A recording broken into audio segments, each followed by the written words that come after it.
Saudi আরবে পবিত্র শাওয়াল মাসের চাঁদ দেখা গেছে। দেশটি সহ মধ্যপ্রাচ্যে পবিত্র ঈদ উল ফিতর উদযাপিত হবে কাল। এ বিষয়ে বিস্তারিত জানাতে সরাসরি যোগ দিচ্ছেন সহকর্মী আরিফুর রহমান।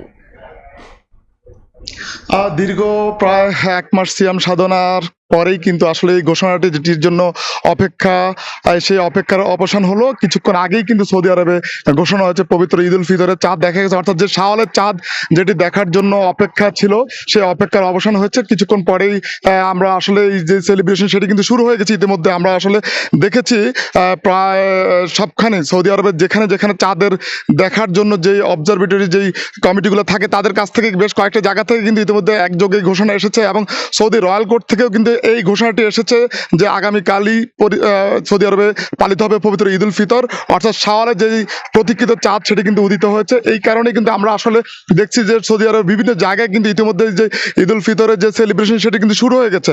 আমরা আসলে দেখি প্রতি বছর যেই ঈদের আগে কিন্তু বেশ আনন্দঘন একটি পরিবেশ থাকে, অর্থাৎ দীর্ঘ যে 30 দিনে যেই সিয়াম সাধনা সেটি এই বছর কিন্তু একই ধরনের জল্পনা ছিল যে হয়তো আরো একটি রোজা বাড়তে হবে, কিন্তু সেটি হয়নি। অর্থাৎ এই বছরের রোজা ঠিক 29টি পালিত হওয়ার পরেই কিন্তু অর্থাৎ আগামীকাল পবিত্র ঈদ উল ফিতর উদযাপন হবে সৌদি আরবে।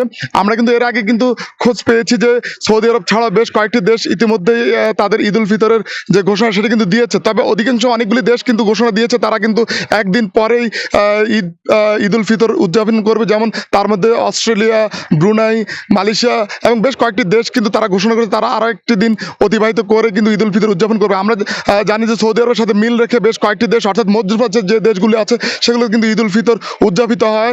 সেক্ষেত্রে বলা চলে কিন্তু সৌদি আরবের যে ঈদ উল ফিতরে যেহেতু চাঁদ দেখা গেছে, পাশাপাশি যেই পার্শ্ববর্তী দেশগুলো সেগুলো থেকে কিন্তু আমরা খোঁজ নিচ্ছি এবং ঈদ উল ফিতরের যে ঘোষণা সেটা কিন্তু আসছে। আমরা আরেকটু বিষয় বলে রাখি যে ঈদ উল ফিতর উপলক্ষে ইতিমধ্যে যে ছুটি সেই ছুটি কিন্তু উপভোগ করতে অনেক প্রবাসী যারা আছেন তারা কিন্তু অধিকাংশ ক্ষেত্রে মক্কা এবং মদিনায় সমবেত হয়েছেন। ঈদের নামাজ কিন্তু মদিনার মসজিদে নববীতে আদায় করার জন্য প্রায় অসংখ্য প্রবাসী আছে যারা কিন্তু মদিনায় উপস্থিত হয়েছেন।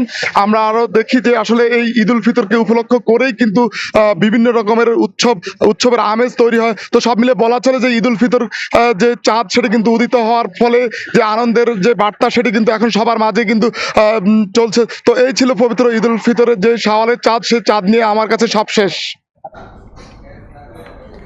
সরাসরি যুক্ত ছিলাম সৌদি আরবে।